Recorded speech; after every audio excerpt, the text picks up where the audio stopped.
I came across a post today that stirred something in me. It read, Team Human or Team AI? Every time you get in a driverless taxi/car, or even consider buying one of these robots, you are funding your replacement. Wake up, humans. I paused, not because I disagree with the concern behind it, but because the framing felt incomplete. And honestly, a little disconnected from lived reality. What struck me most wasn't the warning itself. It was who usually gets to issue it.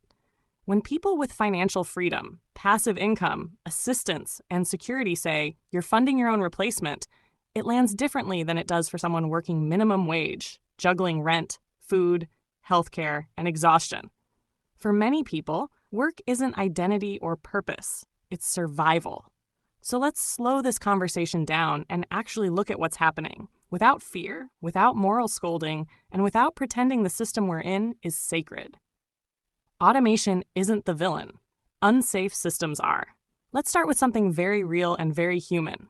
Driverless cars will prevent accidents.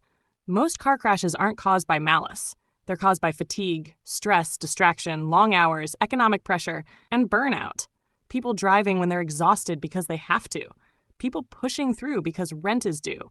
If technology can reduce deaths, injuries, and lifelong trauma, that's not anti-human. That's protective. Fewer accidents mean fewer families shattered, fewer bodies broken, fewer lives permanently altered. That matters more than nostalgia for a system that never worked well for everyone. Who wants to drive people around for a living? This is the part we don't say out loud enough. Driving people around all day, often for low pay, no benefits, and constant pressure, is not most people's life purpose. There is dignity in work, yes, but there is no spiritual requirement to suffer. Many jobs exist not because they are meaningful, but because our system demands people trade time, energy, and health just to exist. When survival depends on labor, any job becomes necessary, even when it slowly erodes the nervous system. If automation can take over non-purpose labor, that doesn't mean humans lose value. It means humans may finally gain choice. The real question we keep dodging.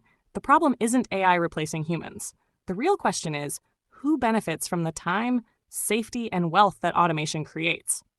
If productivity skyrockets, but people still work just as much, wages stay stagnant, security remains scarce, then yes, automation becomes another tool of exploitation.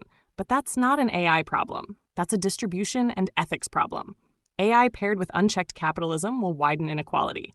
AI paired with thoughtful policy, redistribution, and cultural maturity could radically reduce suffering. Technology doesn't decide outcomes. Values do. Purpose isn't found in the grind. Purpose doesn't come from traffic, shifts, ratings, or tips. Purpose comes from creativity, care, learning, community, chosen contribution, raising children, healing, building beauty, exploring ideas. A society where humans are less burdened by survival labor is not a dystopia by default. It could be a renaissance if we're brave enough to redesign our systems instead of defending them out of fear. Wake up, humans. But to what? Maybe waking up doesn't mean choosing Team Human or Team AI.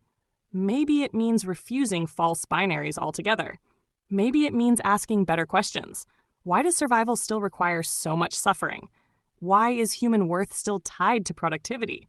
Why are we afraid of people having more time to live, love, create, and rest? AI doesn't have to replace humans. It can replace what was never humane to begin with.